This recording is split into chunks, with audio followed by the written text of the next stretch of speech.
आज एक बेहतरीन लेक्चर, जैसा कि आप सब जानते हैं कि origin and evolution of man start करना चाहता हूँ और बताना चाहता हूँ कि किस तरीके से होमो सैपियंस ड्रायोपिथिकस से होमो सैपियंस बने और होमो सैपियंस से किस तरीके से हम सब आज एआई के ऊपर निर्भर करते हैं। तो ये जो कहानी थी ये स्टार्ट होती है आज से लगभग 2000 मिलियन साल पहले और ये कहानी स्टार्ट होती है आज से 2000 लगभग 2000 मिलियन साल पहले की बात है, जब इस पृथ्वी पर एक सेलुलर फॉर्म लाइफ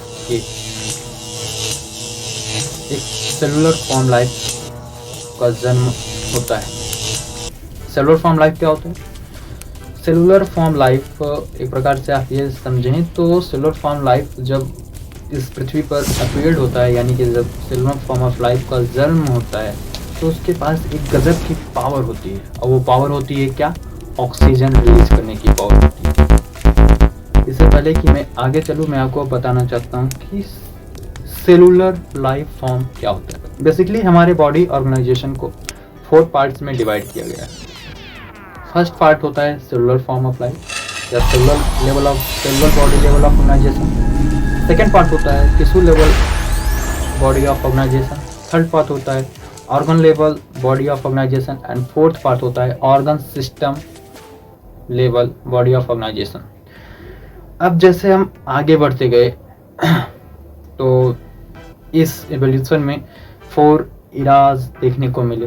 तो ये 4 Ira's basically geological time scales के हिसाब से डिवाइड किए गए, जिसमें सबसे पहला फर्स्ट आता है प्रोटो इरोजोइक इराज एंड सेकेंड आता है अपना पेलियोजोइक इराज एंड थर्ड आता है मीजोजोइक इराज एंड फोर्थ आता है सीनोजोइक इराज। अब हम चलते हैं एवोल्यूशन पर, यानी कि धीमी धीमी गति से होने वाला बदलाव। धीमी धीमी गति से होने वाला बदलाव यानी कि एवोल्यूशन। बेसिकली एवोल्यूशन को आप इस प्रकार से समझें जो स्लोली प्रोसेस होता है, बहुत ही स्लोली प्रोसेस होता है, उसे हम सब एवोल्यूशन करते हैं।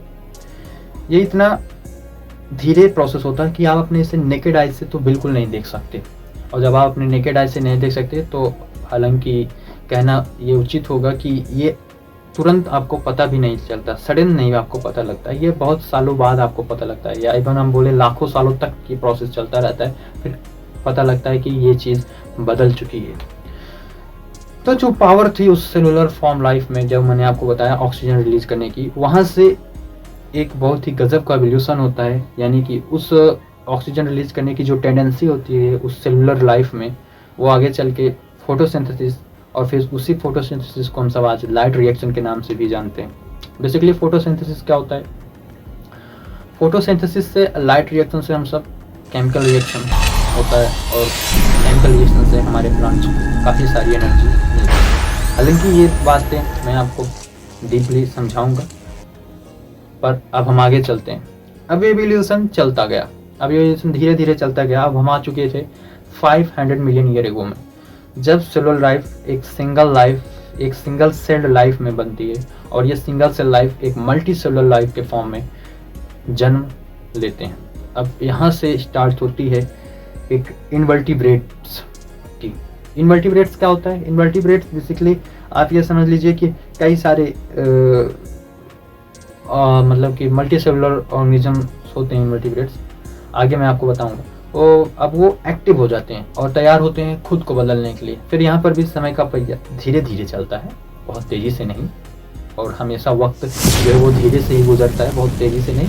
किसी को एहसास नहीं होने देता कि मैं गुजर रहा हूँ, लेकिन बहुत धीरे धीरे ही गुजरता है। इसी तरीके से आप भी किसी को एहसास ना होने दें कि मैं वर्क कर रहा हूँ, और धीरे धीरे वर्क करते रहिए, बेशक आपको सक्सेस मिलेगी।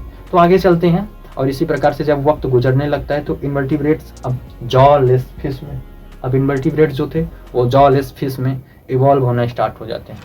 जब वो जॉलेस फिश में इवॉल्व होना स्टार्ट हो जाते हैं तो ये पार्टनरशिप लगभग 350 मिलियन ईयर्स एगो तक चलती है, और अब तक ये एवोल्यूशन जल में ही हो रहा था। बेसिकली जब फर्स्ट सेलुलर बॉडी बनी तो वो जल में, मतलब कि वाटर बॉडी में ही हो रहा था।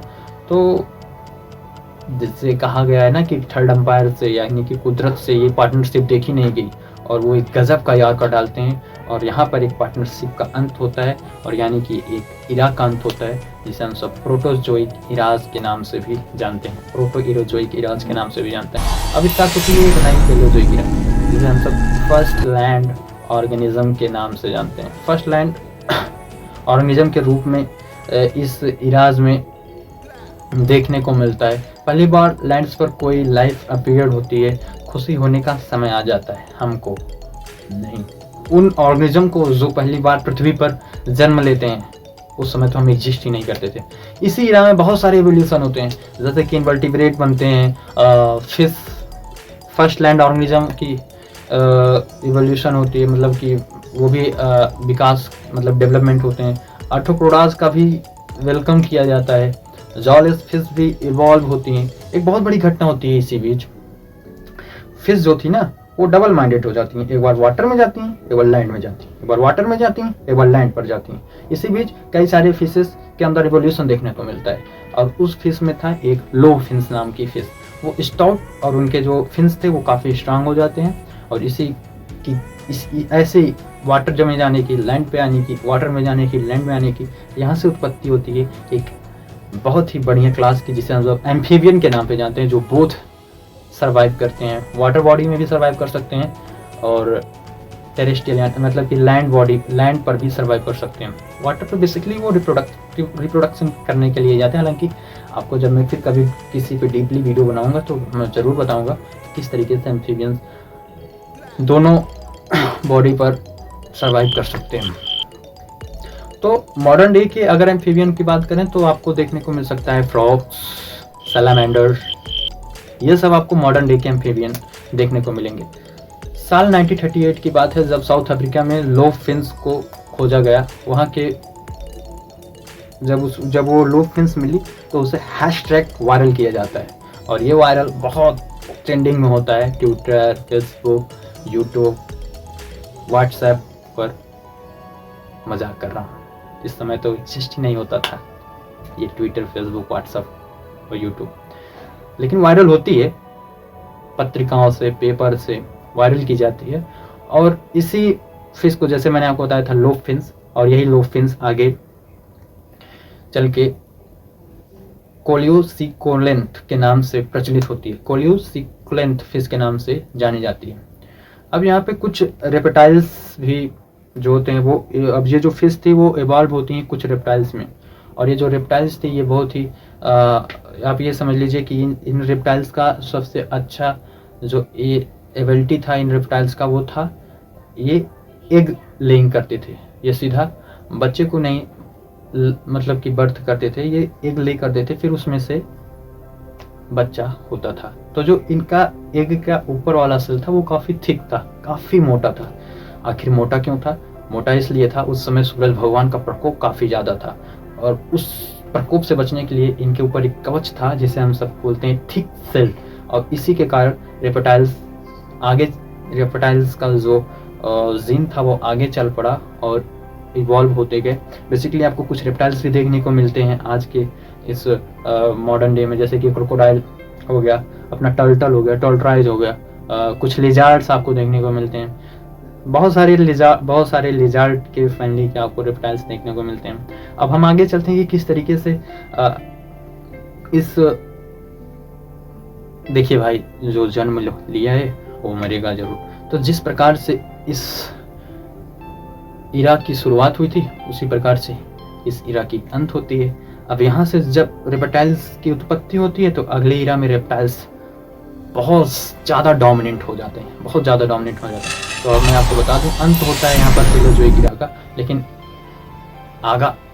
आरंभ होता है एक मेसोजोइक इरा का, और ये बेसिकली एज ऑफ रेप्टाइल्स का था और जिम्नोस्पर्म का था। अब आगे मैं चलूँ रेप्टाइल्स में, तो आपको मैंने बता दिया ना रेप्टाइल्स क्या होते हैं ना, लेकिन जिम्नोस्पर्म के बारे में मैंने कुछ नहीं बोला। तो जिम्नोस्पर्म के बारे में आपको बताना चाहता हूँ। जिम्नोस्पर्म का मतलब होता है कि जिम्नो मतलब नेकेड, मतलब कि जो हम देख सकते हैं, और सीड्स मतलब होता है स्पर्मा मतलब होता है सीड्स, तो नेकेड सीड्स यानी कि जो बेसिकली आपको यह बता दें कि यानी कि मीडियम साइज प्लांट और टॉल ट्री और सब्स इनके अंतर्गत आते हैं। सिकोवा बहुत ही लार्ज ह्यूज ट्री है सिकोआ। गूगल पे सर्च करिए सिकोआ वृक्ष या सिकोआ ट्री बोलेंगे, देखने को मिल जाएगा, बहुत बड़ा ट्री होता है। अब यहाँ पर जैसे मैंने बता दिया कि पहले की रेप्टाइल्स जो थे वो इस एज में काफ़ी ज़्यादा डोमिनेंट थे ऑफ जिम्नोस्पर्म। तो इसी एज में एंट्री होती है एक बहुत ही खतरनाक शिकारी की। वो कौन सा शिकारी है इसी एज में? एज है मेसोजोइक एरा। मेसोजोइक एरा में एक खतरनाक शिकारी की एंट्री होती है। अब वो एंट्री होती है, सही बोला आपने, डायनासोर की। और ये डायनासोर इतने खतरनाक होते हैं ना बाबू, इतने खतरनाक होते हैं कि ये बार यार चार दिक्कत कर रहा है, सॉरी अगर आपको कंफर्ट नहीं लगा हो। तो ये इतने ज्यादा खतरनाक होते हैं ना डायनासोर कि ये सबको नीचे दबा देते हैं, जो भी सामने आता है सब पर वार करते हैं। मतलब उस समय के ये राजा होते हैं मेसोजोइक एरा के। थैंक गॉड हम सब उस वक्त नहीं थे। आज तो कल्पनाओं में अगर डायनासोर को सोचा जाता है तो आग का गोला फेंकते हैं। तो आगे चलता गया समय का पहिया। लगभग इनकी जो हाइट थी वो 20 फीट थी। Oh my God, 20 feet height थी। आरे नुमा इनके दांत थे, डैगर लाइक टीथ थी इनके। लेकिन 65 मिलियन ईयर एगो कहा जाता है कि ये अचानक से गायब। यहाँ तो मजा नहीं आता, फिर डायनासोर अचानक से गायब हो जाते हैं। हालांकि आज तक कोई ट्रू रीजन नहीं बता पाया, लेकिन कई साइंटिस्ट, कई हिस्टोरियन का कहना है कि क्लाइमेटिक चेंज की वजह से डायनासोर गायब होते हैं। कई लोग बोलते हैं कि यही डायनासोर बर्ड्स में इवॉल्व हो गए। हालांकि जैसा कि मैं आपको बताऊं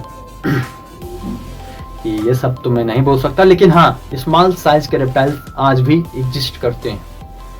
और आपको देखने को जरूर मिलेगा कि स्मॉल साइज रेप्टाइल्स आज कैसे एग्जिस्ट करते हैं, आज भी एग्जिस्ट करते हैं या नहीं।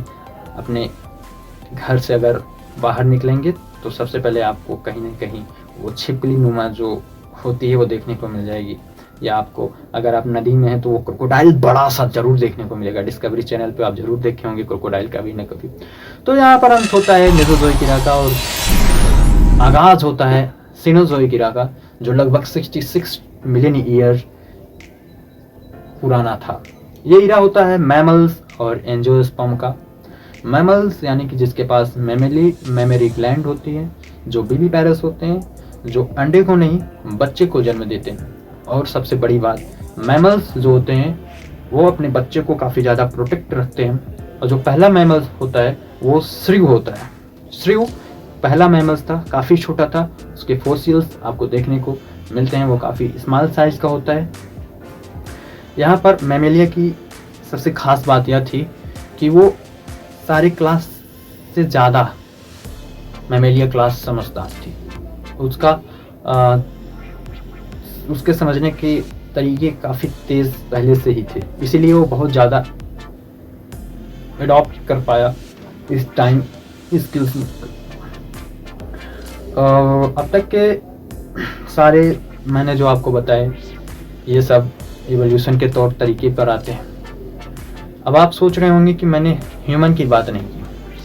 अगर मैं आपको ये सब ना समझाता तो शायद आप ह्यूमन के बारे में नहीं समझ पाते कि किस तरीके से ह्यूमन बीइंग्स की शुरुआत होती है, किस तरीके से रामापिथेकस ट्रायोपिथेकस की शुरुआत होती है, किस तरीके से रामापिथेकस ट्रायोपिथेकस से हम सब होमो सैपियंस में बनते हैं। तो अब शुरुआत होती है एक सक्सेसफुल स्टोरी की, एक बेहतरीन स्टोरी की।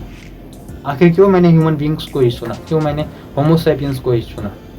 इसलिए चुना क्योंकि इनका जो इवोल्यूशन के साथ रिश्ता था ना वो काफ़ी अच्छा था। इन्होंने अपने लैंग्वेज स्किल्स को भी सुधारना स्टार्ट किया, इन्होंने अपने सबकॉन्शियस माइंड को भी सुधारना स्टार्ट किया। अब धीरे धीरे ये आगे बढ़ते गए और यहाँ से 15 मिलियन ईयर एगो पहले की बात है जब रामापिथेकस और ड्रायोपिथेकस की शुरुआत होती है। रामापिथेकस और ड्रायोपिथेकस की बॉडी सरफेस पर काफ़ी ज़्यादा बाल होते हैं, बहुत ज़्यादा हेयरी होती है उनकी बॉडी सरफेस। और वो गोरिल्लाज और चिंपैंजी से मिलते जुलते रहते हैं। उनके स्टाइल, जो चलने की स्टाइल होती है वो गोरिल्ला और चिंपैंजी से मिलने तक की, मतलब जो उनके चलने की स्टाइल होती है बेसिकली वो गोरिल्ला और चिंपैंजी से मिलती जुलती है। मैन लाइक जो दिखते हैं वो थे रामापिथेकस, और ड्रायोपिथेकस जो थे वो थोड़े से ऐप लाइक दिखते थे। ऐप एक ऑर्गेनिज्म है जो बंदर की कैटेगरी में आता है। फिर क्या था, खोजों का सिलसिला चलता गया, समय का पहिया चलता गया, वक्त गुजरता गया, धीरे धीरे हम सब और आगे चले। 3 to 4 मिलियन ईयर में, 15 मिलियन से 3 to 4 मिलियन ईयर एगो में पहुंचते हैं। जब 3 to 4 मिलियन ईयर एगो में पहुंचते हैं दोस्तों, तो वहां पे हमारी मुलाकात होती है एक ह्यूमन लाइक प्राइमेट से, और ये मिलते हैं हमें ईस्टर्न अफ्रीका में। हाँ, ईस्टर्न अफ्रीका में मिलते हैं, और इनकी जो हाइट होती है वो लगभग 4 फीट की होती है। हम सबको इनके फॉसिल्स ऑफ जो मैन के जो इनके फॉसिल्स मिलते हैं वो मैन लाइक बहुत ज़्यादा, मतलब ह्यूमन बींग्स लाइक होते हैं। और ये जो है बेसिकली इनका जो फॉसिल्स मिलता है वो इथोपिया और टेनांजीना में ही मिलता है। फिर समय आगे बढ़ता जाता है और हम सब के अंदर और ज़्यादा इवोल्यूशन होता है, और हम सब ऑस्ट्रेलोपिथेकस से मुलाकात करते हैं। ऑस्ट्रेलोपिथेकस ईस्ट अफ्रीका में रहते थे, वहाँ पे बहुत ज़्यादा घास का मैदान था, तो बेसिकली जहाँ पे सबसे ज़्यादा घास होता है तो वहाँ पे फ्रूट होती है, तो ऑस्ट्रेलोपिथेकस फ्रूट ईट करते थे। और ये जो शिकार भी करते थे तो वो स्टोन से करते थे, यानी कि ये मीट नहीं खाते थे, ये बेसिकली फ्रूट ही खाते थे। लेकिन आगे और हम बढ़ते हैं, और यहाँ पर इनका जो ब्रेन था थोड़ा सा और बढ़ता चलता है, और आगे जब हम बढ़ते हैं तो इन्हीं समय होमो हेबिलिस के नाम से जाने जाते हैं, उनसे भी मुलाकात की जाती है, और फिर देखा जाता है कि उनमें थोड़ी बेहतर समझ होती है। रामापिथेकस, ड्रायोपिथेकस और ऑस्ट्रेलोपिथेकस से ज़्यादा समझ होती है होमो हेबिलिस में। इनके ब्रेन का कैपेसिटी लगभग 650 to 800 सीसी तक होता है, और बेसिकली ये मीट खाना स्टार्ट कर देते हैं। तो अब ये कोई ना बोलिएगा कि मैं मीट नहीं खाता, क्योंकि आपके पूर्वज मीट खाने से ही स्टार्ट हुए थे। हालांकि यहाँ पर इनको पता लग जाता है कि हमें मीट को किस तरीके से पकाकर खाना चाहिए। वो आपकी खोज आपको बहुत डीपली में लेकर जाऊंगा, कभी फिर से मैं बताऊंगा किस इराज में कब कब खोजे हुई थी, लेकिन अभी तो मैं सिर्फ आपको बता रहा हूँ कि ह्यूमन के इवोल्यूशन के बारे में, किस तरीके से ह्यूमन इवॉल्व होते हैं। जब होमो हेबिलिस के अंदर थोड़ा सा बदलाव आता है तो वो थोड़ी सी बेहतर समझ हो जाती है उनका।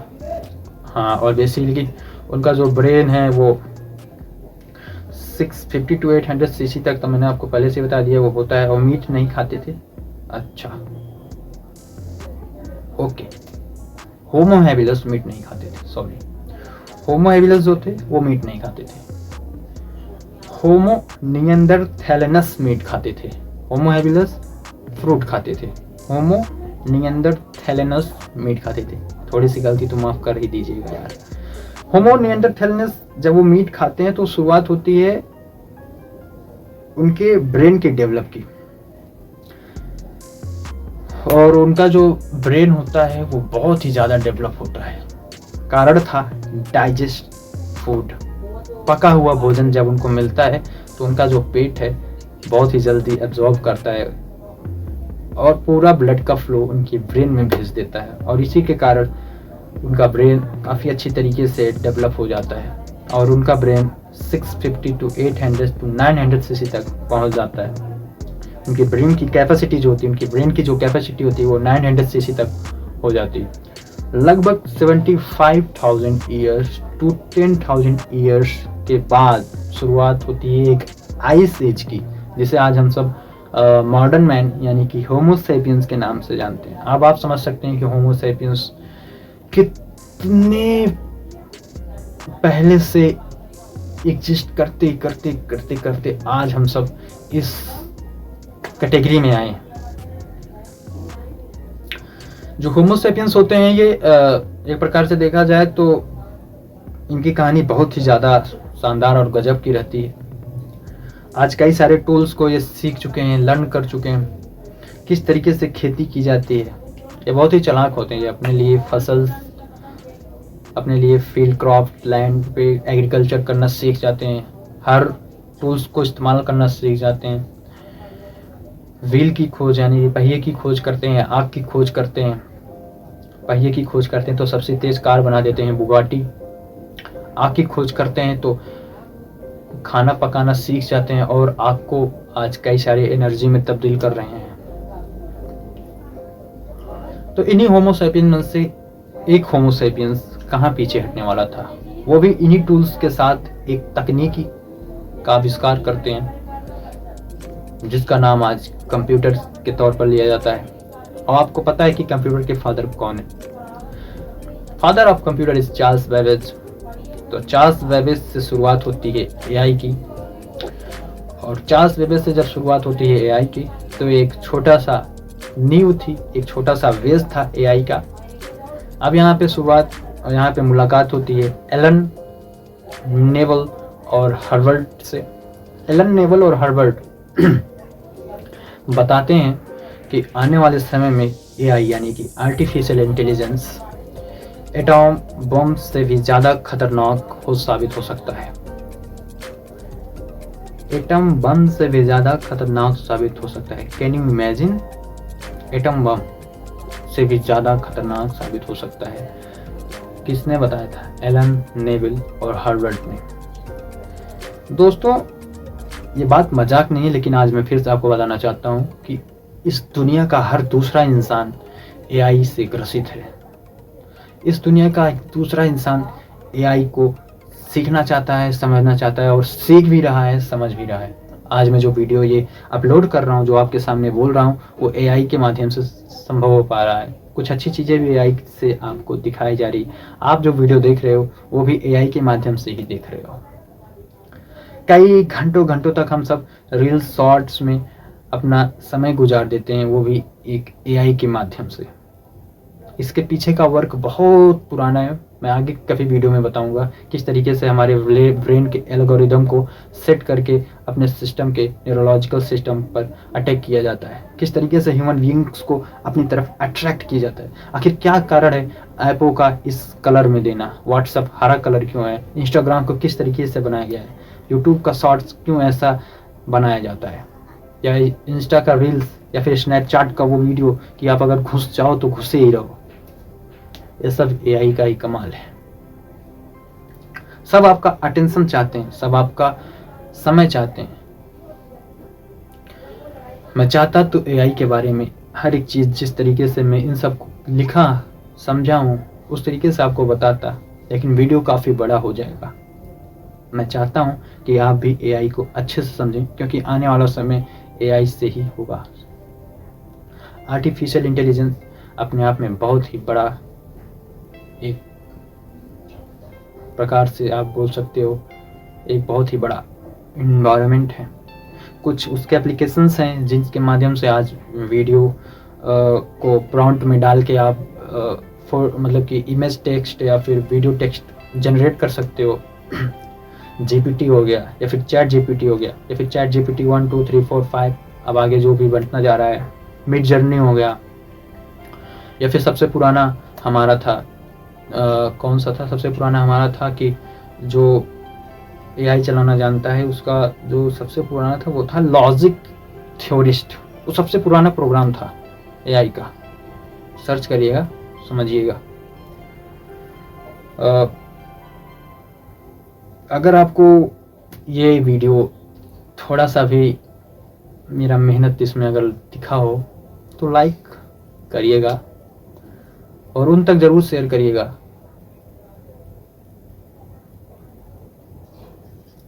बस मिलता हूँ अगले वीडियो में नेक्स्ट टॉपिक के साथ। आपका सपोर्ट मेरा मोटिवेशन होगा। जय हिंद, जय भारत।